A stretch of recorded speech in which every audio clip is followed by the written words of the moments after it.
유통기한이 24시간 지난 폐기도시락. 그게 오늘 김민수의 저녁이었다. 편의점 구석 반품 상자가 쌓인 창고에 먼지 쌓인 플라스틱 의자를 놓고 앉았다. 차가운 플라스틱 뚜껑을 열자 눅눅한 튀김과 양념이 뭉쳐버린 밥에서 희미하게 시큼한 냄새가 올라왔다. 사는 게 꼭 이랬다. 가장 빛나야 할 순간은 이미 지나가 버리고 그저 버려지기 직전에 무엇을 꾸역꾸역 삼키며 연명하는 것. 맛을 음미할 여유 같은 건 없었다. 그저 허기를 면하고 시간을 때우고 죽지 못해 살 뿐. 띵동. 카운터에서 손님을 부르는 소리가 났다. 민수는 마지막 남은 밥을 우겨 넣고 자리에서 일어섰다. 입안에 남은 차갑고 미끈한 기름기가 헛구역질을 유발했다.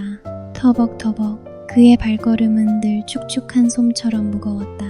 세상의 중력이 유독 자신에게만 더 가혹하게 작용하는 것 같았다. 어서 오세요. 감정도 의욕도 실리지 않은 인사가 목구멍에서 스스로 굴러나왔다. 교복을 입은 남녀 학생 둘이 뭐가 그리 즐거운지 낄낄거리며 들어왔다. 그들은 신제품 과자 코너 앞에서 한참을 망설이다가 결국 각자 제일 익숙한 컵라면을 골라들었다. 뜨거운 물을 받으며 나누는 대화는 내일 있을 시험, 좋아하는 아이돌, 시시콜콜한 친구들의 뒷이야기였다. 그들의 명랑한 웃음소리가 상품들로 빽빽한 편의점 안을 가득 채우고 있었다. 민수는 그 소리가 어딘가 비현실적이라 느꼈다. 다른 행성에서 보내온 외계의 신호 같았다. 자신은 한 번도 저렇게 밝고 투명하게 웃어본 적이 없는 것 같았다. 기억나지 않는 아주 어린 시절을 빼고는 학생들의 티 없이 맑은 에너지는 오히려 그의 신경을 날카롭게 긁었다. 저 애들은 알까? 세상이 얼마나 추악하고 잔인한 곳인지, 인생이 얼마나 무의미한 고통의 연속인지 그는 속으로 생각했다. 자신이 겪어온 불행에 대한 기묘한 우월감이자 평범한 행복에 대한 저주에 가까운 질투였다. 학생들이 계산을 마치고 나가자 편의점은 다시 원래의 정적에 휩싸였다. 냉장고 소리가 주기적으로 웅웅거리는 저음의 소리, 천장에 매달린 낡은 형광등이 일정하게 깜빡이며 내는 고음의 소음. 그 모든 소리들이 민수의 시간을 좀 먹었다. 그는 카운터에 기대어 멍하니 유리창 밖을 바라봤다. 어둠이 짙게 내린 거리. 사람들은 저마다의 목적지를 향해 바쁘게 움직였다. 하지만 그에게는 목적지 같은 게 없었다. 이 편의점 공간이 그의 세상 전부였다. 스마트폰 배경화면에는 오래전부터 저장해둔 문장이 있었다. 인생은 그 의미를 찾는 여정이다. 한때 그는 그 말을 자신의 운명처럼 신봉했다. 자신의 인생에 들이온 이 지독한 불행이 분명 어떤 심오한 의미를 품고 있을 거라 믿었다. 가난하고 폭력적이었던 어린 시절, 밤마다 술에 취해 집안의 모든 것을 부수던 아버지의 광기 어린 눈, 그 모든 것을 외면한 채 아주 가끔 나타나 마치 이방인처럼 자신의 머리를 무표정하게 쓰다듬고 사라지던 어머니, 그 모든 고통과 상처들이 자신을 위대한 예술가로 단련시키기 위한 거대한 시련일 거라고 믿었다. 상처 입은 영혼만이 진짜 글을 쓸 수 있다고, 가장 깊은 어둠을 본 자만이 가장 밝은 빛을 이야기할 수 있다고. 그래서 글을 쓰기 시작했다. 20살 무렵부터 자신의 상처를 전시하고 고통을 헤집고 핏물 같은 문장들을 쏟아냈다. 세상은 나의 고통에 경탄할 것이다. 나의 불행은 곧 예술이 될 것이다. 그런 오만과 기대로 심장이 뜨거웠다. 하지만 세상은 그의 글에 아무런 관심도 주지 않았다. 몇 번의 공모전에서 돌아온 것은 지나치게 관념적이며 자기 연민에 빠져있다는 차가운 심사평뿐이었다. 그때부터였다. 그가 글을 완성하지 않게 된 것은 그의 노트북 바탕화면에는 수십 개의 미완성 소설 파일이 있었다. 시면, 흉터, 구원 같은 거창한 이름들. 모든 파일은 강렬한 첫 문단으로 시작했지만 얼마 못 가 멈춰 있었다. 키보드 위에서 손가락이 굳었다. 이건 아니야. 이 문장으로는 나의 심연을 온전히 표현할 수 없어. 더 완벽하고 더 처절한 문장이 필요해. 그렇게 10년이 넘는 세월이 흘렀다. 그의 위대한 걸작은 단 한 편도 세상에 나오지 못했다. 대신 그의 머릿속에는 글을 쓰지 못하는 이유들만 가득 쌓였다. 아직 경험이 부족해서, 과거의 트라우마가 너무 깊어서 창작에만 집중할 수 있는 경제적, 시간적 환경이 안 돼서 그럴싸하고 논리적인 핑계들이었다. 그 핑계들 뒤에 숨어 그는 아무것도 하지 않는 자신을 합리화했다. 나는 재능이 없는 게 아니야.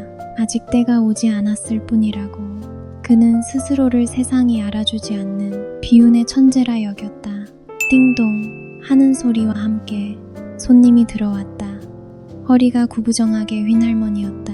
매일 밤 10시쯤이면 잊지 않고 들러 우유 하나를 사가는 단골 손님 최순자 할머니. 민수는 배달앱에 찍힌 그녀의 이름을 어느새 외우고 있었다. 어서 오세요 할머니. 그가 이전보다는 조금 부드러운 목소리로 인사했다. 할머니는 희미하게 웃으며 고개를 끄덕였다.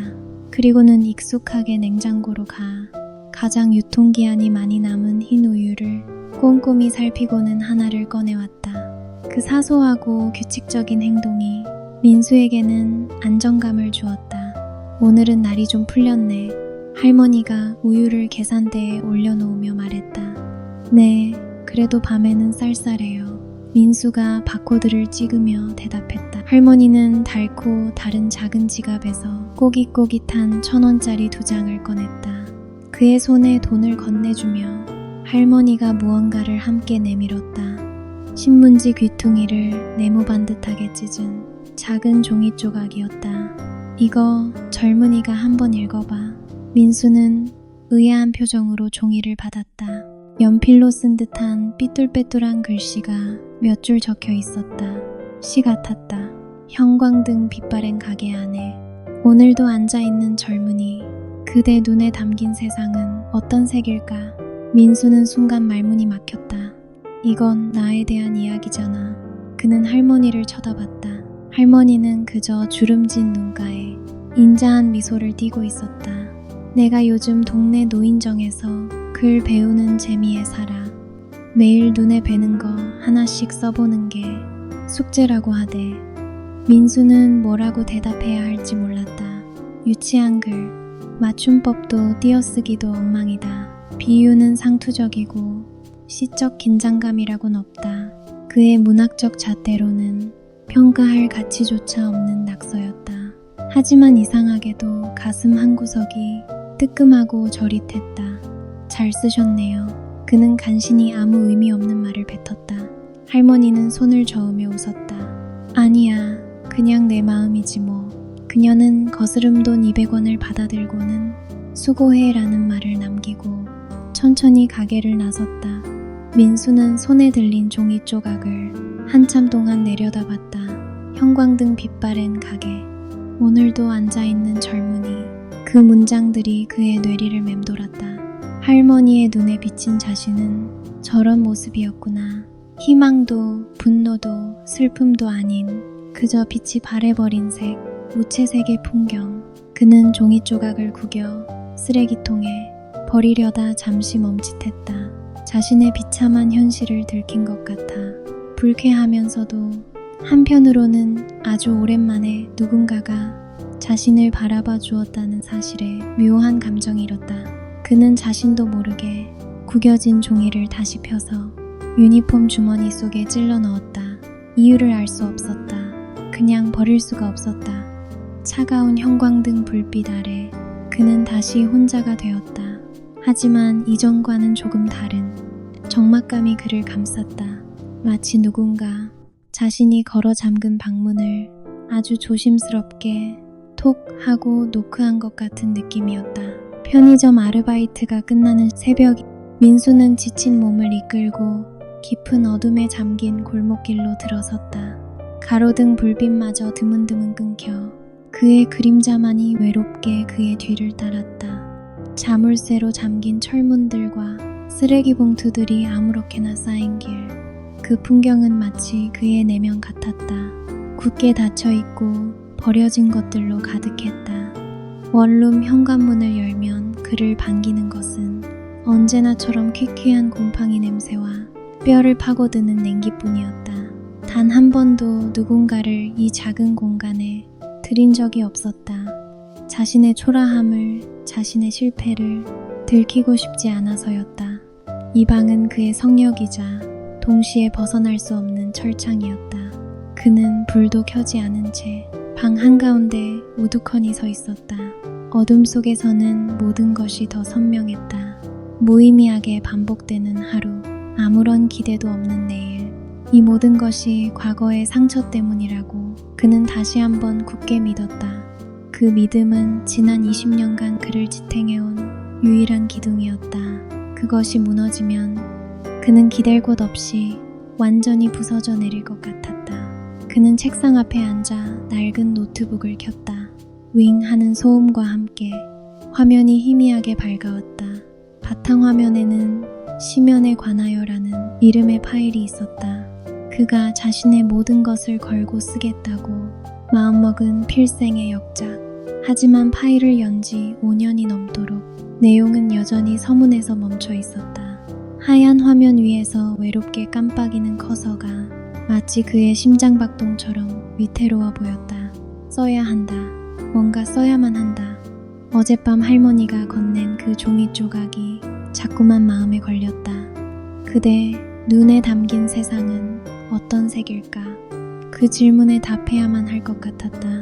나의 세상은 잿빛이라고, 피와 눈물이 뒤섞인 검붉은 색이라고. 그는 키보드 위에 손을 올렸다.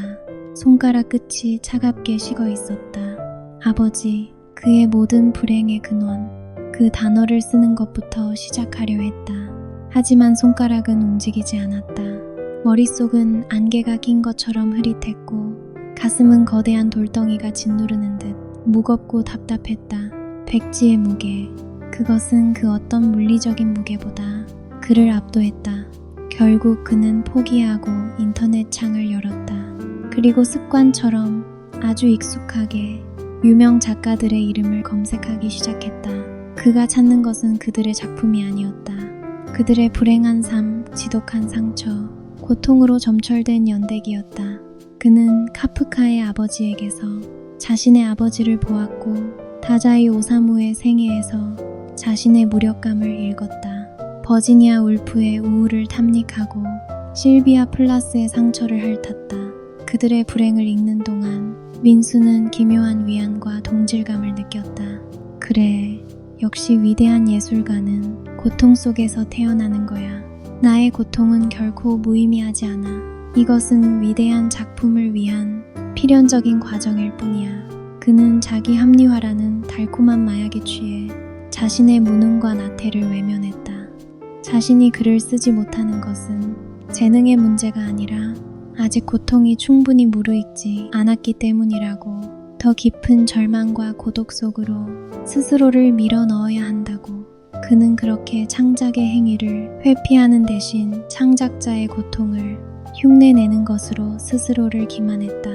한참을 그렇게 인터넷의 바다를 헤매던 그의 눈에 어린 시절의 기억 하나가 파편처럼 떠올랐다. 중학교 2학년 때의 일이었다. 국어 시간, 시를 쓰는 과제가 있었다. 그는 난생 처음으로 자신의 마음을 담아 시 한 편을 써서 제출했다. 며칠 뒤 국어 선생님이 그를 불렀다. 선생님은 그의 시를 들고 붉은 펜으로 동그라미를 치며 말했다. 민수는 글에 마음을 담을 줄 아는구나. 아주 특별한 재능이야. 잊지 마렴. 그날 민수는 세상을 다 가진 것 같았다. 잿빛이던 그의 세상에 처음으로 선명한 색이 생긴 날이었다. 그는 떨리는 마음으로 그 시를 들고 집으로 달려갔다. 어머니에게 그리고 아버지에게 자랑하고 싶었다. 인정받고 싶었다. 하지만 그날따라 아버지는 평소보다 더 심하게 술에 취해 있었고 집안은 온통 깨진 술병과 음식물 쓰레기로 아수라장이었다. 아버지는 방에 들어온 민수를 발견하고는 비틀거리며 다가왔다. 그건 뭐야? 이 새끼가. 그의 손에 들린 종이를 발견한 아버지는 그것을 거칠게 빼앗아 들었다. 그리고는 돋보기를 찾는 신용을 하며 과장된 몸짓으로 시를 읽기 시작했다. 어쭈 우리 아들 글 나부랭이를 썼네. 아버지는 민수의 시를 한 줄 한 줄 비웃음 섞인 목소리로 낭독했다. 그것은 낭독이 아니라 모욕이었다. 주변에 있던 아버지의 술친구들이 박장대소했다. 네 애미 닮아서 쓸데없는 짓만 골라 하는구나. 이딴 글 나부랭이로 밥이 나와 돈이 나와. 아버지는 종이를 구겨 민수의 얼굴에 던졌다. 구겨진 종이가 바닥에 떨어졌다. 민수의 세상도 함께 구겨지고 바닥에 내동댕이 쳐졌다. 그는 아무 말도 하지 못했다. 수치심과 모멸감에 온몸이 불타는 것 같았다. 그날 이후 그는 누구에게도 자신이 쓴 글을 보여주지 않았다.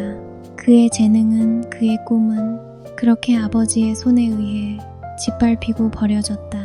과거의 기억에서 빠져나온 민수는 자신이 희미하게 흐느끼고 있음을 깨달았다.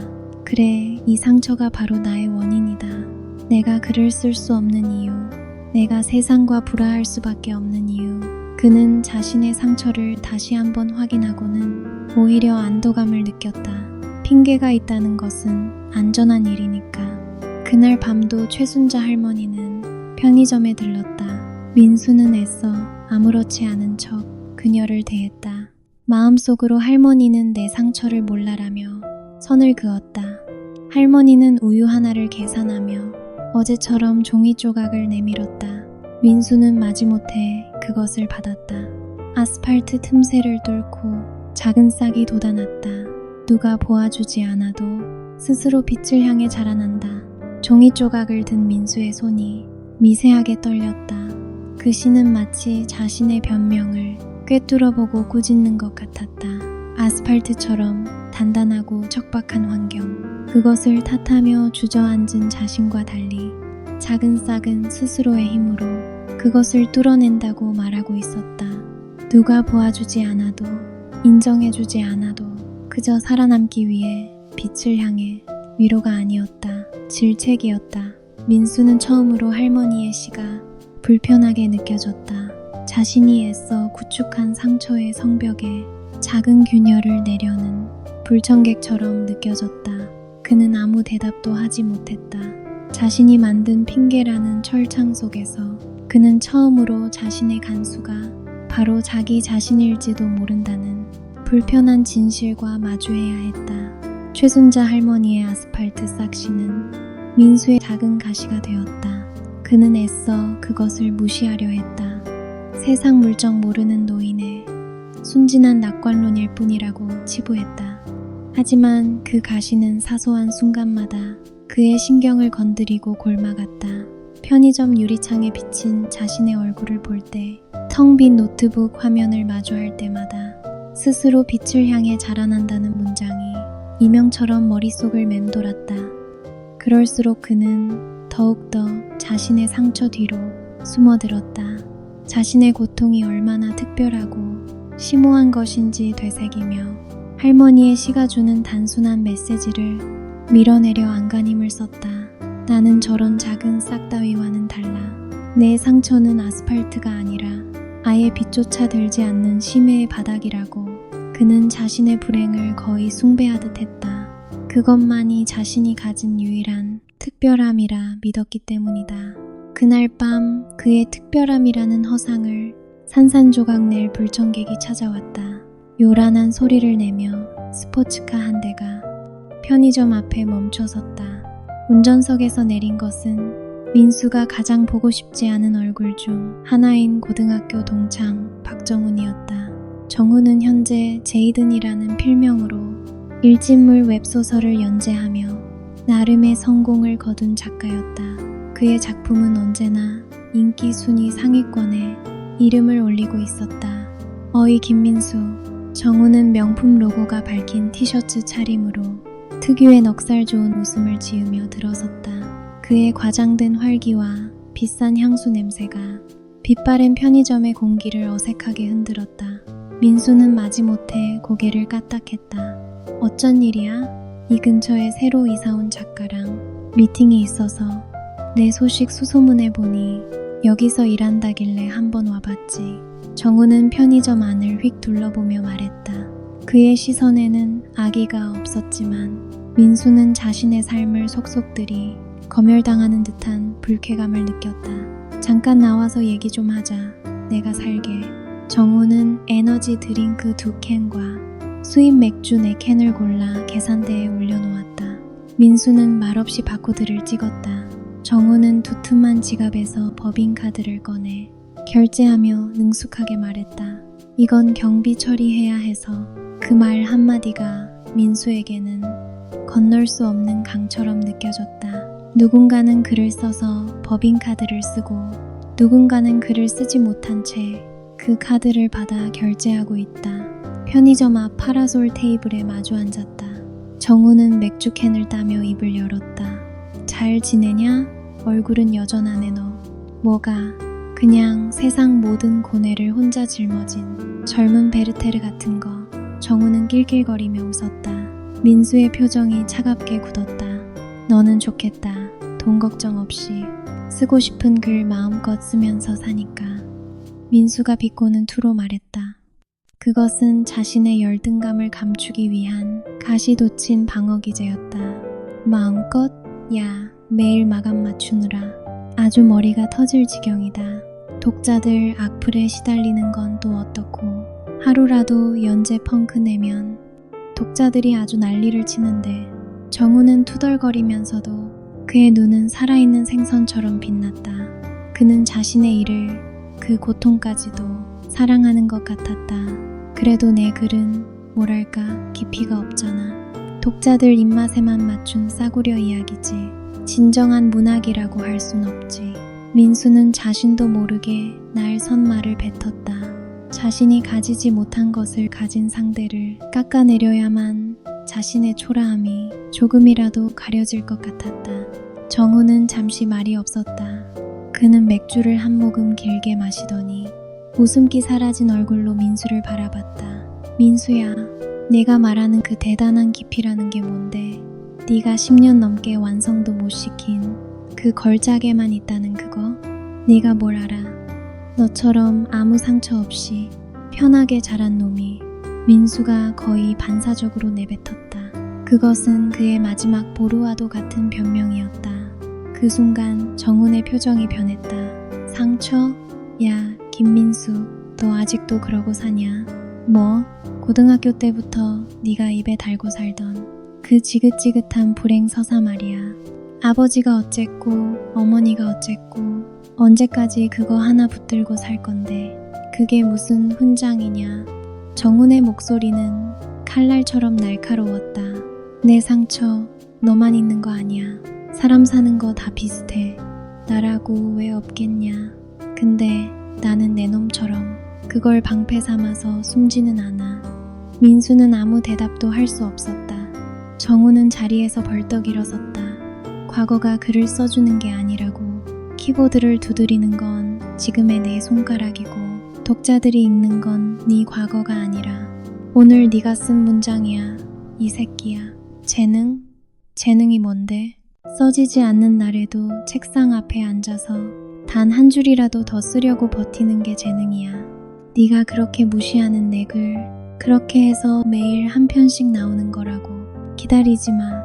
내 상처가 아물기를 기다리지도 말고 세상이 널 알아주기를 기다리지도 마. 그냥 써. 아니면 평생 그렇게 내 불행을 안주 삼아서 썩어 문드러지든가. 근데 더 이상 피해자인 척은 하지 마. 지금이야 말하지만 좀 역겨워. 정우는 거칠게 말을 뱉어내고는 뒤도 돌아보지 않고 차에 올라탔다. 엔진 소리가 밤의 정적을 찢으며 순식간에 멀어졌다. 민수는 그 자리에 못 박힌 듯 한참을 앉아 있었다. 머릿속이 하얘졌다. 분노와 수치심, 그리고 정체를 알 수 없는 서러움이 뒤엉켜 눈물이 핑 돌았다. 정훈의 말은 잔인했지만 그의 심장을 정확하게 꿰뚫었다. 그는 정훈이 부러웠다. 그리고 동시에 미웠다. 정훈은 민수에게 있어 외면하고 싶었던 자신의 진짜 모습을 비추는 원치 않는 거울이었다. 나는 지금까지 뭘 한 걸까? 과거라는 이름의 철창에 갇혀 피해자인 척 연기하며 한 발짝도 나아가지 않았다. 세상이 나를 알아주지 않는다고 원망하면서 정작 세상에 아무것도 보여주지 않았다. 핑계만 대고 도망만 쳤다. 그때 편의점 문이 열리며 최순자 할머니가 들어왔다. 민수는 왠지 모르게 할머니의 얼굴을 제대로 쳐다볼 수가 없었다. 자신의 모든 비겁함을 들킨 것 같아 지독히도 부끄러웠다. 할머니는 평소처럼 우유를 고르고 계산대로 왔다. 그리고 오늘도 어김없이 작은 종이 조각을 건넸다. 거울 속에 갇힌 사내, 울지도 웃지도 못하네. 문을 열고 나오려마. 세상은 그리 춥지 않단다. 민수는 종이를 받아들고 차마 고개를 들지 못했다. 뜨거운 눈물 한 방울이 손등 위로 툭 떨어졌다. 할머니는 아무 말 없이 주름진 손으로 그의 어깨를 가만히 토닥여 주었다. 그 따뜻한 온기가 정훈의 날 선말보다 더 아프게 그의 얼어붙은 마음을 파고들었다. 그날 밤 민수는 처음으로 자신의 감옥에 문이 있다는 것을, 그리고 그 문고리가 안쪽에 달려있다는 것을 깨달았다. 열고 나갈 수 있는 사람은 오직 자신뿐이었다. 정훈이 폭풍처럼 휩쓸고 간 밤은 민수에게 영원처럼 길었다. 그는 텅 빈 편의점에서 혹은 냉골 같은 자신의 방에서 뜬 눈으로 밤을 지새웠다. 정훈이 던지고 간 말들과 할머니의 마지막 시가 그의 머릿속에서 끊임없이 충돌했다. 역겨워. 세상은 그리 춥지 않단다. 잔인한 현실과 따뜻한 위로. 그는 그 양극단 사이에서 갈기갈기 찢기는 것 같았다. 수치스러움이 밀려왔다. 자신이 얼마나 비겁하고 나약한 인간인지 정면으로 마주해야 했다. 지금껏 그가 신성하게 여겨왔던 자신의 모든 고통과 상처들이 한낱 먼지 쌓인 변명거리에 불과했다는 사실을 인정해야 했다. 아니, 인정해야만 했다. 그것은 지난 20년의 세월을, 자신의 정체성 자체를 부정하는 일이었다. 차라리 예전처럼 세상을 원망하고 자신을 연민하는 편이 훨씬 쉬웠다. 하지만 한 번 금이 가기 시작한 세계는 걷잡을 수 없이 무너져 내리고 있었다. 그날 이후 민수는 최순자 할머니를 이전과는 전혀 다른 눈으로 보기 시작했다.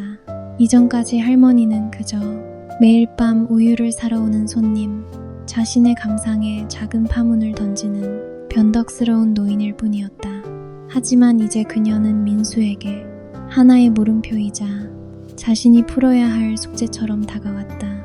저 작은 몸 어디에서 매일 시를 써낼 힘이 나오는 걸까? 저 주름진 얼굴 뒤에는 어떤 삶의 무게가 숨겨져 있을까? 그녀는 정말로 세상이 춥지 않다고 믿고 있는 걸까? 그의 시선은 이제 자신의 내면이 아닌 할머니를 향해 있었다. 그는 관찰하고 또 관찰했다. 할머니의 떨리는 손, 해지고 닳아서 반질반질해진 옷소매, 세상의 모든 중력을 짊어진 듯 느릿하고 힘겨워 보이는 걸음걸이. 그 모습 어디에서도 평온함이나 행복을 찾아보기는 어려웠다. 그녀의 삶 역시 자신만큼, 아니 어쩌면 자신보다 훨씬 더 고단할 것이 분명했다. 궁금증을 참을 수 없었던 민수는 어느 날 아침 각종 유제품을 배달하는 우유 배달원에게 슬쩍 말을 걸었다. 그는 이 동네의 터줏대감처럼 모든 가게의 소식을 꿰고 있는 사람이었다. 저 기사님, 혹시 매일 밤에 우유 사러 오시는 할머니 한 분 계시잖아요. 아, 순자 할머니요. 왜요? 무슨 일 있어요? 아니요, 그런 건 아니고 그냥 자주 뵙다 보니 어떤 분이신가 해서요. 우유 배달원은 박스를 내려놓으며 쯧쯧다 하고 혀를 찼다. 말도 마요. 그 양반 인생도 참 기구하지. 하나 있던 아들이 사업한다고 나섰다가 사기당해서 빚만 잔뜩 남기고 어디론가 야반도주했잖아요. 네? 그 어린 손주놈을 할머니 혼자 키우시느라 저 고생이시지. 낮에는 폐지 줍고 밤에는 식당 가서 설거지하고 참 딱한 양반이야. 말은 민수의 머리를 거대한 망치로 얻어맞은 것처럼 띵하게 울렸다. 아들의 빚, 사라진 아들, 혼자 키우는 손주, 폐지 줍는 낮, 설거지하는 밤. 자신이 겪었던 과거의 상처와는 비교조차 할 수 없는 지독하고 선명한 현재 진행형의 고통이었다. 그런데도 할머니는 자신의 삶을 비관하지 않았다. 과거를 탓하며 주저앉지도 않았다. 대신 서툰 글씨로 매일 시를 썼다. 아스팔트 틈새를 뚫고 도단한 작은 싹에 대해 이야기했다. 그 순간 민수의 머릿속에서 지금껏 자신을 지배해온 견고한 인과관계의 사슬이 산산조각 나며 부서졌다. 불행한 과거는 불행한 현재의 원인이다. 그것은 그가 평생을 걸고 지켜온 유일한 신념이자 진리였다. 그런데 할머니의 존재가 그 진리를 정면으로 반박하고 있었다.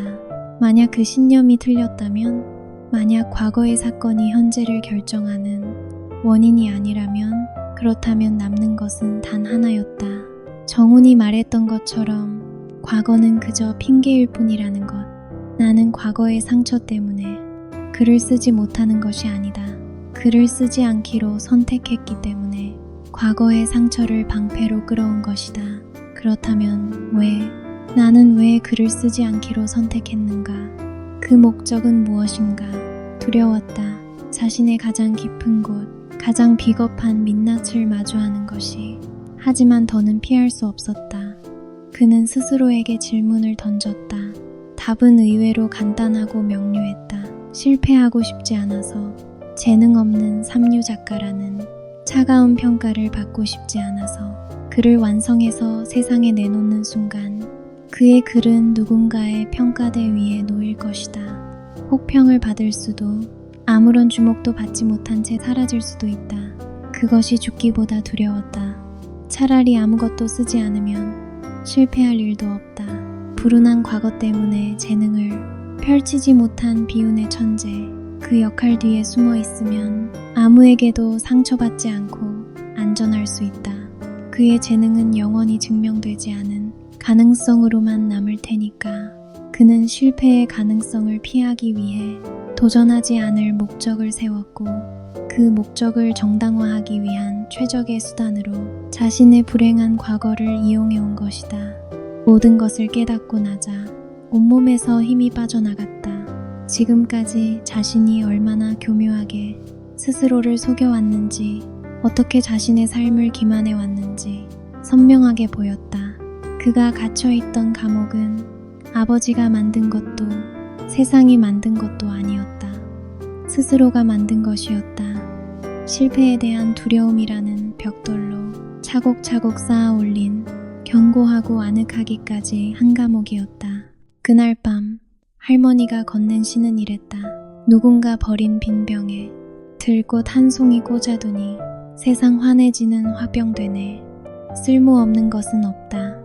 민수는 더 이상 그 시를 유치하다고 생각할 수 없었다. 그것은 할머니가 자신의 삶을 바라보는 방식이었다. 버려진 빈병 같은 고단한 인생일지라도 그 안에 들꽃 한 송이의 의미를 찾아내려는 적극적인 의지, 그것은 체념이 아닌 선택이었다. 그는 자신의 쓸모없다 믿었던 과거를, 그 상처들을 어떻게 바라봐야 할지 어렴풋이 깨닫기 시작했다. 그날 밤 그는 처음으로 자신의 텅 빈 노트북 화면을 보며 소리 없이 오랫동안 울었다. 자신의 진짜 속마음을 깨달은 후 민수는 깊은 무력감에 빠졌다. 차라리 아무것도 몰랐을 때가 나았다. 과거를 탓하고 세상을 원망하는 동안에는 적어도 분노하고 저항할 대상이라도 있었다. 하지만 모든 것이 자신의 비겁한 선택이었다는 참혹한 진실을 마주하고 나니 더 이상 숨을 곳이 없었다. 그의 나태와 비겁함이 벌거벗겨진 채로 초라하게 드러났다. 그는 며칠 동안 글을 쓸 생각조차 하지 못했다. 노트북을 켜는 것 자체가 자신의 기만적인 삶을 다시 한번 확인하는 행위처럼 느껴졌다. 지난 20년간 자신을 지탱해온 나는 상처 입은 천재라는 정체성이 산산조각 나자 그는 자신이 누구인지 알 수 없게 되었다. 핑계라는 단단한 방패가 사라지자 그는 완전히 무방비 상태가 되어 세상의 모든 공기를 혼자 감당해야 했다.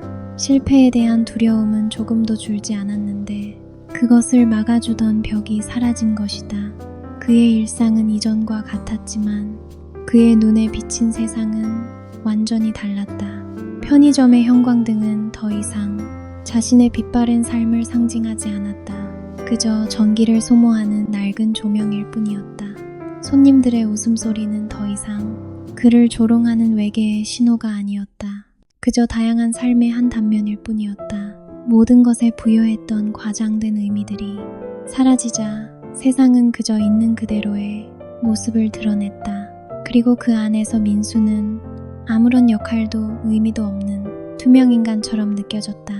그는 자신의 과거를 다시 복귀하기 시작했다. 원인이 아니라 목적의 관점에서 중학교 2학년 국어 선생님의 칭찬, 그리고 아버지의 모욕. 과거의 그는 아버지의 모욕이 자신의 재능을 꺾어버린 원인이라 믿었다. 하지만 지금 보니 그것은 아니었다. 그는 선생님의 칭찬을 가슴에 품고 계속해서 글을 쓸 수도 있었다. 하지만 그는 아버지의 모욕을 선택했다. 왜? 그 편이 훨씬 더 드라마틱하니까. 칭찬받은 소년이 노력하여 작가가 되다라는 이야기보다 비극적 사건으로 재능이 꺾인 천재라는 이야기가 훨씬 더 매력적이니까. 그것은 자신의 노력이 부족하거나 재능이 없다는 현실을 마주하지 않아도 되는 가장 완벽한 알리바이가 되어주었다. 어머니의 부재도 마찬가지였다. 어머니의 무관심 때문에 타인과 관계 맺는 법을 배우지 못했다고 그는 스스로를 진단해왔다. 하지만 그건 역시 비겁한 책임 전가였다. 그는 관계 맺지 않을 목적을 위해 어머니의 부재를 핑계로 삼았다. 관계는 상처를 유발한다. 거절당할 수도, 오해받을 수도 있다. 그 모든 가능성으로부터 도망치기 위해 그는 스스로를 고립시키고 그 책임을 모두 어머니에게 떠넘겼던 것이다. 자신의 삶을 지배해온 모든 서사가 스스로가 만들어낸 허구였음을 깨닫자 그는 현기증이 났다. 그렇다면 진짜 나는 누구인가? 이 핑계와 자기 기만의 껍데기를 전부 벗겨내고 나면 과연 무엇이 남아있을까? 아무것도 남아있지 않을 것 같다는 공포가 그를 엄습했다. 그의 변화를 가장 먼저 알아차린 것은 아이러니하게도 그가 아니었다. 시간이었다. 매일 밤 십시면 어김없이 들려오던 가게 문 여는 소리가 어느 날부터 들리지 않았다. 최순자 할머니가 오지 않았다. 하루, 이틀, 사흘, 처음 이틀 동안은 자신의 내면을 들여다보느라 그 사실을 인지하지도 못했다. 사흘째 밤이 되어서야 민수는 무언가 잘못되었음을 깨달았다. 그는 자신도 모르게 계속해서 벽에 걸린 시계와 편의점 문을 번갈아 쳐다보았다. 10시가 지나고 11시가 되어도 할머니는 나타나지 않았다. 처음에는 짜증이 났다. 자신이 이렇게 혼란스러울 때 왜 나타나서 위로가 되지 않는 시를 건네지 않는 것인가. 하지만 그 유치한 생각은 곧 불안감으로 바뀌었다.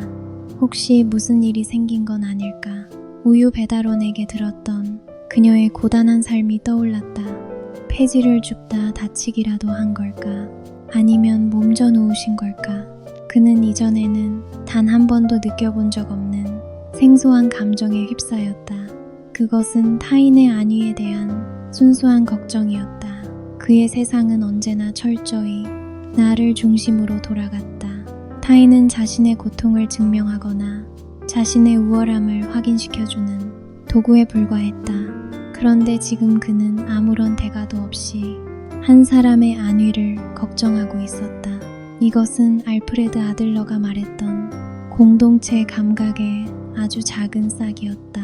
할머니가 오지 않는 밤이 길어질수록 민수의 마음속에는 그녀의 빈자리가 점점 더 크게 느껴졌다. 그깟 종이 조각에 적힌 시가 뭐라고, 그 무심한 위로가 뭐라고. 그는 할머니의 존재가, 그녀와의 짧은 소통이 그리웠다.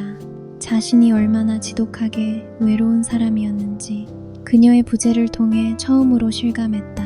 그는 비로소 깨달았다. 자신이 잠가버린 문이 진짜 목적을, 그것은 단순히 실패로부터 자신을 지키기 위한 것만이 아니었다. 그 문은 세상의 모든 따뜻함과 타인과 연결될 모든 가능성까지 함께 차단하고 있었다. 상처받지 않기 위해 선택한 고립은 결국 스스로를 살아있는 유령으로 만들고 있었다. 그는 더 이상 그 문 안에 머물고 싶지 않았다. 문 밖으로 나가고 싶었다. 설령 문 밖의 세상이 춥고 넘어지고 상처받을지라 할머니의 부재는 민수의 일상에 치명적인 구멍을 냈다. 그 구멍으로 그의 모든 불안과 새롭게 싹튼 감정들이 뒤섞여 흘러나왔다. 그는 더 이상 자신의 과거와 상처에만 매몰되어 있을 수 없었다. 현실의 누군가가 그의 세상에 아주 작은 발자국을 남겼고 그 발자국이 사라졌다는 사실이 그를 견딜 수 없게 만들었다. 그는 아침 배달원에게 다시 한번 물어봤다. 혹시 할머니 댁을 아시는지? 하지만 배달원은 고개를 저었다. 자신은 이 구역 담당이 된 지 얼마 안 됐다고, 전임자라면 알지도 모르겠다고. 민수는 처음으로 무력감을 느꼈다. 자신이 할 수 있는 일이 아무것도 없다는 사실을 깨달았다. 그는 지난 몇 년간, 아니 평생을 자기 자신이라는 좁은 우물 안에 갇혀 세상과 어떤 연결고리도 만들지 않고 살아왔다. 그 결과 그는 위급한 상황에 처한 한 사람의 안부조차 물을 수 없는 완벽한 고립 상태에 놓여 있었다. 일주일째 되던 밤이었다. 민수는 거의 반쯤 포기한 상태로 카운터에 멍하니 앉아 있었다.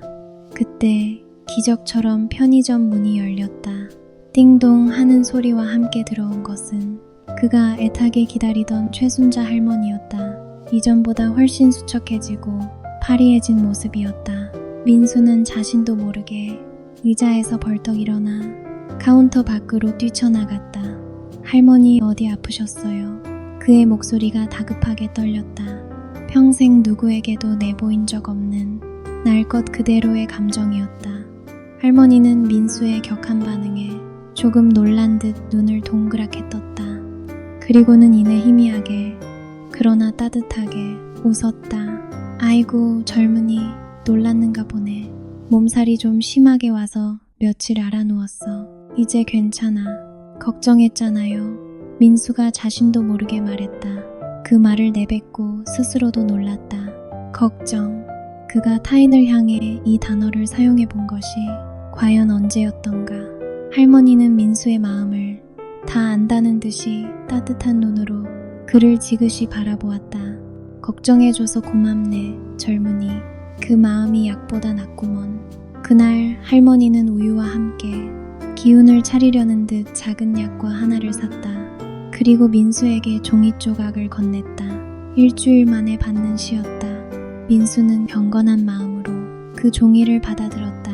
따뜻한 찻잔 하나에 온기가 손끝에 스미네. 대단한 것이 아니어도 오늘을 살게 하는 힘. 민수는 그 종이를 받아들고 가만히 미소 지었다. 대단한 것, 위대한 걸작, 불멸의 예술, 자신을 평생 올가매었던 허상들이었다. 그는 그 허상을 쫓느라 바로 지금 눈앞에 있는 따뜻한 찻잔 하나를 제대로 들여다볼 여유조차 없었다. 오늘을 살게 하는 힘은 과거의 거창한 상처가 아니라 현재의 소박한 온기에 있다는 것을 그는 이제야 어렴풋이 깨닫고 있었다. 그는 할머니에게 깊이 고개를 숙였다. 감사합니다. 무엇이 감사한지 정확히 설명할 수는 없었다. 하지만 그의 온 마음이 담긴 태어나 처음 해보는 진심 어린 감사였다. 그날 밤 아르바이트를 마치고 집으로 돌아온 민수는 망설임 없이 책상 앞에 앉았다. 그의 발걸음은 더 이상 축축한 솜처럼 무겁지 않았다. 해야 할 일이 있는 사람의 가볍고 단단한 발걸음이었다. 노트북을 켜고 그는 바탕화면에 있던 수십 개의 미완성 파일들을 하나씩 휴지통으로 옮겼다. 심연, 흉터, 구원, 절망, 그리고 마침내 위대한 걸작이라는 이름의 파일을 마우스로 끌어 휴지통 아이콘 위에 올려놓았다. 이 파일을 영구적으로 삭제하시겠습니까? 알림창이 떴다. 그는 미련 없이 얘를 눌렀다. 지난 20년의 자기 기만과 허상과 작별하는 장엄하고도 고요한 순간이었다. 그리고 그는 새 파일을 만들었다. 파일 이름은 한 문장이었다. 그는 더 이상 세상을 놀라게 할 소설을 쓰려 하지 않았다. 과거의 모든 상처를 증명할 대서사실을 꿈꾸지도 않았다. 그의 목표는 오직 하나. 오늘 지금 여기서 단 하나의 문장을 쓰는 것. 솔직하고 꾸밈 없고 온전히 자신의 것인 문장. 그는 눈을 감았다. 머릿속을 가득 채웠던 위대한 작가들의 망령을 지웠다. 자신을 향한 세상의 기대를, 아니 세상이 자신을 주목할 것이라는 오만한 착각을 지웠다. 그저 지금 이 순간에 집중했다. 오래된 책상에서 나는 나무 냄새, 창밖에서 들려오는 희미한 차소리, 깜빡이는 커서를 바라보는 자신의 눈동자. 그는 천천히 키보드 위에 손가락을 올렸다.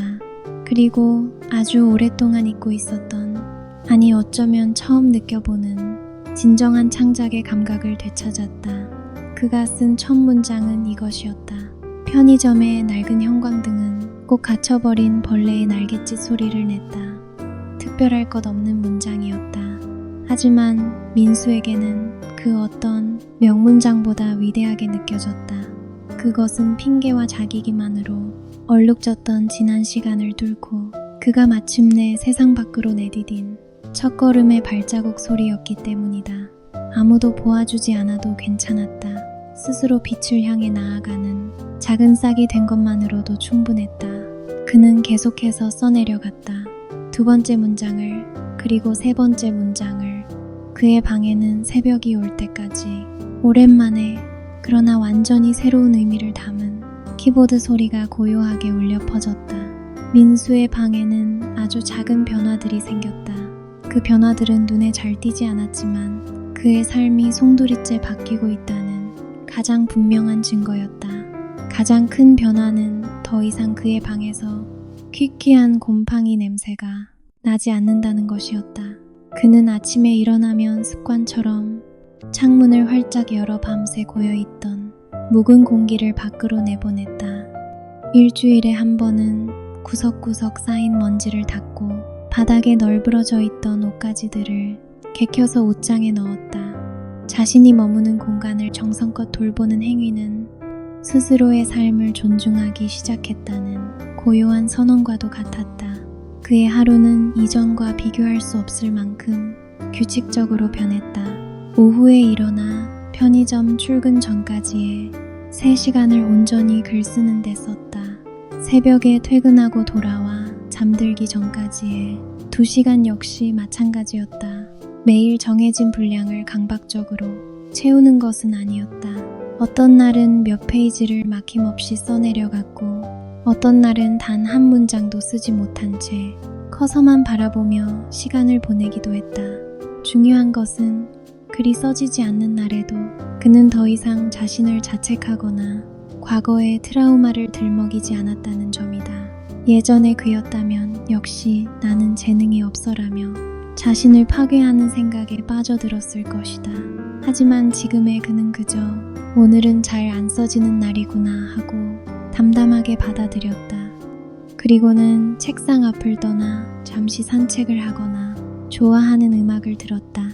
이것은 창작의 자연스러운 과정일 뿐 자신의 재능이나 가치를 증명하는 엄숙한 시험이 아니라는 것을 그는 이제 몸으로 배우고 있었다. 그의 글 역시 변하고 있었다. 이전의 미완성 원고들이 자기 연민과 세상을 향한 원망으로 가득 차 있었다면 새로 쓰는 글에는 그의 주변 사람들이 하나둘씩 등장하기 시작했다. 매일 밤 우유를 사러 오는 최순자 할머니, 넉살 좋게 웃으며 찾아왔던 친구 정은, 술에 취해 꼬장 부리는 취객, 밤새워 시험 공부를 하는 학생, 피곤해 절어 담배 한 갑을 사가는 대리기사. 편의점은 더 이상 그의 실패를 상징하는 감옥이 아니라 살아있는 이야기들이 숨쉬는 생생한 관찰의 무대가 되었다. 그는 더 이상 자신의 상처 속으로만 깊이 파고들지 않았다. 바깥 세상으로 시선을 돌려 사람들을 관찰하고 그들의 표정 뒤에 숨은 이야기들을 상상하기 시작했다. 자신을 평생 괴롭혔던 지독한 열등감과 피해의식은 타인에 대한 따뜻한 관심과 이해, 즉 공동체 감각으로 서서히 그 모습을 바꾸어 가고 있었다. 그는 가끔 용기를 내어 자신이 쓴 문단 중 한두 개를 최순자 할머니에게 스마트폰 화면으로 보여주기도 했다. 할머니는 글의 좋고 나쁨을 평가하지 않았다. 그저 안경 너머로 가늘게 눈을 뜨고 한참을 들여다보다가 우리 젊은이 마음이 여기 다 있네 하며 따뜻하게 웃어줄 뿐이었다. 그 미소 하나만으로도 민수는 세상 모든 평론가의 찬사보다 더 큰 용기와 위안을 얻었다. 그의 글쓰기는 더 이상 세상의 인정을 받기 위한 고독한 투쟁이 아니었다. 한 사람과 조용히 마음을 나누는 따뜻한 소통의 행위가 되어가고 있었다. 물론 모든 것이 순조롭기만 한 것은 아니었다. 문득문득 오래된 습관처럼 이렇게 쓴다고 뭐가 달라지지? 결국 나는 아무것도 되지 못할 거야 하는 의심의 목소리가 고개를 쳐들었다. 그럴 때마다 민수는 책상 앞에 붙여놓은 할머니의 시 한 구절을 소리내어 읽었다. 대단한 것이 아니어도 오늘을 살게 하는 힘. 그래, 대단한 작가가 되지 않아도 좋다. 세상을 바꾸는 걸작을 쓰지 못해도 괜찮다. 그저 오늘의 이야기를, 오늘의 문장을 쓸 수 있으면 충분하다. 그것이 나를 살게 하는 힘이니까. 그는 다시 키보드 위에 손을 얹었다. 그의 방에는 매일 밤 투박하지만 꾸준한 키보드 소리가 울려 퍼졌다. 그 소리는 과거의 어둠 속에서 절망적으로 허우적대던 비명이 아니었다. 자신의 집을 정성껏 짓는 목수의 망치 소리, 자신의 밭을 묵묵히 가는 농부의 쟁기 소리, 지금 여기를 살아내는 한 인간의 성실한 숨소리와 같았다. 몇 달이라는 시간이 묵묵히 흘렀다. 민수의 노트북 안에서 한 문장이라는 이름으로 태어난 이야기는 그의 꾸준한 시간과 마음을 자양분 삼아 조금씩 몸집을 불려나갔다. 그리고 마침내 어느 늦은 새벽, 그는 자신의 첫 단편소설에 마지막 마침표를 찍었다. 툭! 마침표 키를 누르는 소리가 고요한 방 안에 유난히 크게 울렸다. 그는 키보드에서 손을 떼고 의자 깊숙이 몸을 기댔다. 자신도 모르게 깊은 한숨이 터져 나왔다. 그것은 후련함과 아쉬움, 그리고 아주 작은 뿌듯함이 뒤섞인 복잡한 숨이었다. 완벽하지 않았다. 다시 읽어보면 분명 고치고 싶은 문장이 수두룩할 것이고 어딘가 어설프고 촌스러운 구석도 많을 터였다. 하지만 그럼에도 불구하고 그것은 그가 태어나 처음으로 완성시킨 자신만의 이야기였다. 수많은 핑계와 자기 기만의 벽을 넘어 마침내 다다른 작지만 단단한 결과물. 그는 스크롤을 맨 위로 올려 첫 문장부터 마지막 문장까지 천천히, 아주 천천히 다시 읽어 내려갔다. 마치 자신이 낳은 아이의 얼굴을 조심스럽게 더듬는 것처럼 그의 글 속에는 빛바랜 형광등 아래 앉아있던 자신이 있었고 주름진 손으로 시를 건네던 최순자 할머니가 있었다. 그리고 그들을 스쳐 지나갔던 수많은 사람들의 희미한 그림자가 어른거리고 있었다. 그는 완성된 원고를 앞에 두고 며칠을 깊은 고민에 빠졌다. 이제 이 이야기를 어떻게 해야 할까? 이대로 노트북 안에 영원히 봉인해 두어야 하는 걸까? 그는 습관처럼 인터넷을 검색했다. 마침 여러 신문사와 문예지에서 주최하는 신춘문예와 문학상 공모가 진행 중이었다. 등단, 심사, 당선 같은 단어들이 그의 눈앞에서 어른거리며 오래전 잠들었던 욕망을 깨우기 시작했다. 과거의 그였다면 당연히 자신의 천재성을 세상에 증명할 절호의 기회라며 흥분했을 것이다. 하지만 지금의 그는 두려웠다. 원고를 파일로 첨부해 보내는 순간 자신이 애지중지 길러낸 이야기는 차가운 평가대 위에 올려질 것이다. 그리고 아주 높은 확률로 수많은 다른 원고들과 함께 수준 미달이라는 보이지 않는 낙인이 찍힌 채 휴지통으로 사라질 것이다. 그것은 지난 몇 달간 그가 힘들게 쌓아온 자신감과 평온함을 한순간에 무너뜨릴 수도 있었다. 실패에 대한 공포, 죽은 줄 알았던 과거의 괴물이 다시 스멀스멀 기어 나와 그의 발목을 잡고 있었다. 그냥 이대로 간직하는 게 낫지 않을까? 누구에게도 보여주지 않으면 상처받을 일도 없잖아. 핑계라는 이름의 감옥문이 다시 삐걱거리며 그의 등 뒤에서 닫히려 하고 있었다. 그는 다시 그 안전하고 아늑한 어둠 속으로 도망치고 싶은 강한 유혹을 느꼈다.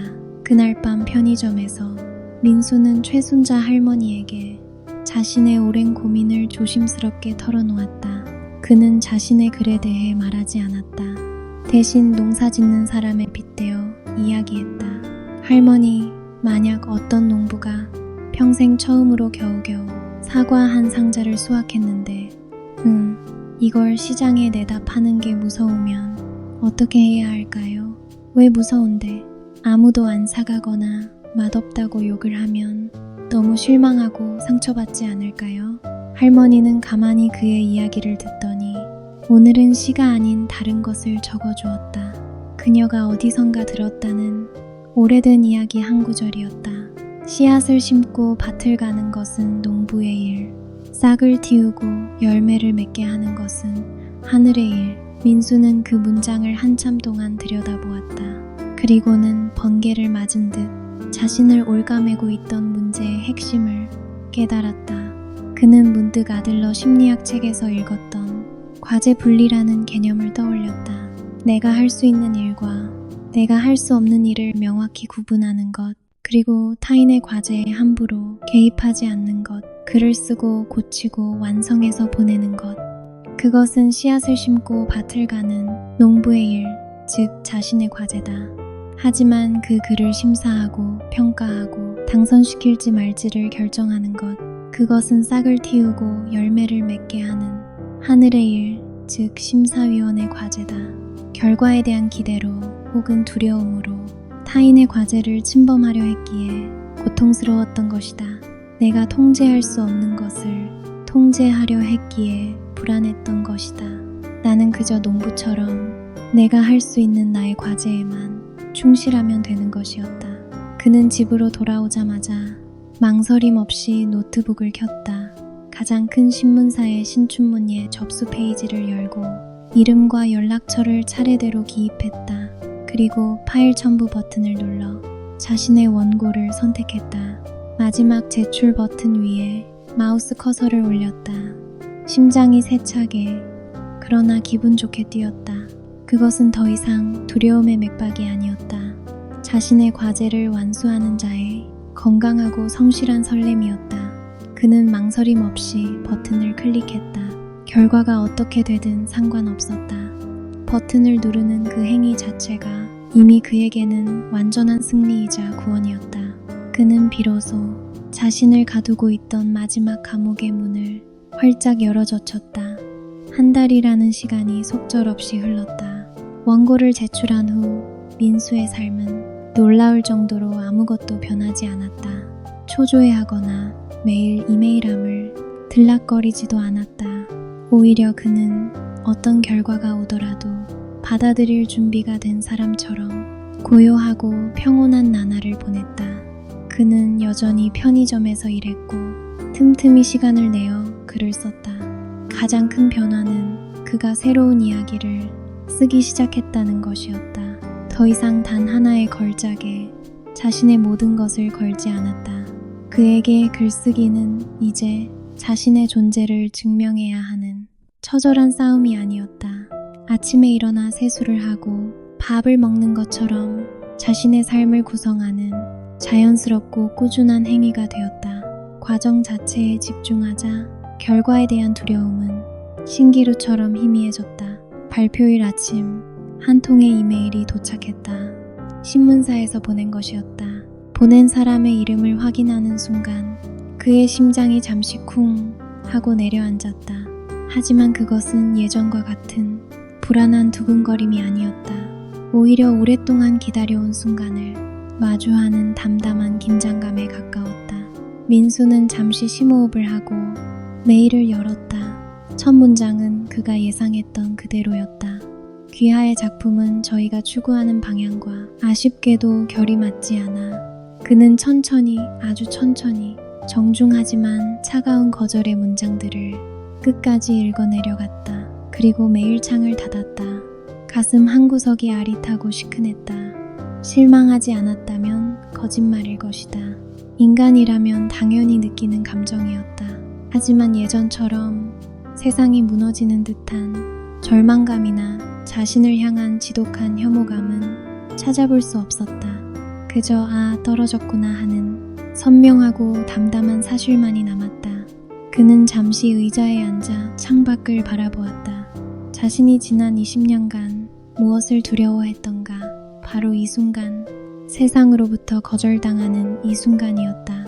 이 순간을 마주하는 것이 무서워서 그는 스스로를 감옥에 가두고 평생을 피해자로 연기하며 살아왔다. 그런데 막상 부딪혀보니 아무것도 아니었다. 세상은 무너지지 않았고 자신의 가치가 휴지 조각이 되지도 않았다. 그는 여전히 살아있었고 숨을 쉬고 있었고 내일 아침이면 또 새로운 해가 뜰 터였다. 그가 괴물이라고 믿었던 것은 사실 자신의 그림자에 불과했다. 그는 자리에서 일어나 샤워를 했다. 따뜻한 물줄기가 그의 몸을 감쌌다. 마치 오랜 시간 자신을 짓누르던 무거운 갑옷을 벗어 던지는 것 같았다. 몸과 마음이 동시에 가벼워졌다. 그는 깨끗하게 다려진 편의점 유니폼으로 갈아입었다. 늘 그렇듯 저녁이 되면 출근을 해야 한다. 그의 삶은 신춘문예의 당선으로 극적으로 반전되지 않았다. 그는 여전히 작가 지망생이자 편의점 아르바이트생 김민수였다. 하지만 그는 더 이상 자신의 삶을 부끄러워하거나 한탄하지 않았다. 어떤 모습이든 이것이 바로 지금 여기를 온전히 살아가는 자신의 진짜 모습이었으니까. 편의점 문을 열고 들어가자 점장이 그를 맞았다.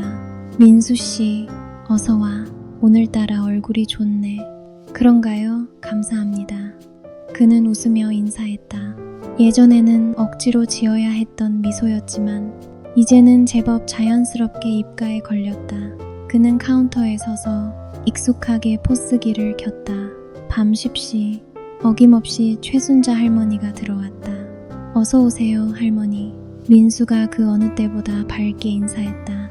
할머니는 우유를 고르며 물었다. 오늘 무슨 좋은 일이라도 있어? 얼굴이 아주 훤하네. 민수는 잠시 망설이다가 이내 웃으며 말했다. 네, 좋은 일 있었어요. 뭔데 그래? 오늘 제가 쓴 글이 공모전에서 떨어졌거든요. 그의 말에 할머니는 의아한 표정을 지었다. 민수는 말을 이었다. 덕분에 제가 뭘 무서워했는지 알았고 그게 별거 아니라는 것도 알았어요. 그래서 좋은 날이에요. 그 말은 누구에게도 아닌 자기 자신을 향한 다짐과도 같았다. 할머니는 더 이상 아무것도 묻지 않고 그저 민수의 얼굴을 바라보며 깊게 웃어주었다. 그리고 늘 그랬듯이 작은 종이 조각 하나를 건넸다. 괜찮다, 괜찮다. 살아있는 모든 것은 다시 시작할 힘이 있단다. 민수는 그 시를 받아들고 환하게 웃었다. 그의 감옥에는 이제 활짝 열린 창문이 나 있었다. 그리고 그 창문 너머로 내일의 아침이 서서히 밝아오고 있었다. 그는 더 이상 위대한 걸작을 꿈꾸지 않았다. 대신 내일 쓸 단 하나의 문장을 그리고 편의점에서의 내일의 근무를 기대하고 있었다. 그의 인생은 진짜 시작되었다. 이 이야기는 주인공 김민수가 자신의 불행한 과거를 핑계 삼아 현실의 과제로부터 도망쳤던 원인론의 삶에서 자신의 행동에 목적이 있음을 깨닫고 지금 여기를 살아가는 용기를 얻는 과정을 그리고 있습니다. 아들러 심리학에 기반한 그의 여정은 우리에게 다음과 같은 구체적인 지혜를 제안합니다. 1. 당신의 핑계가 품고 있는 진짜 목적을 찾아내십시오. 우리는 종종 나는 상처 때문에 소극적이야. 혹은 환경이 안 좋아서 아무것도 할 수 없어 라고 말합니다. 이는 과거의 원인이 현재를 결정한다는 원인론적 시각입니다. 아들러는 이를 부정합니다. 대신 어떤 목적을 달성하기 위해 그런 감정이나 상황을 이용한다고 말합니다.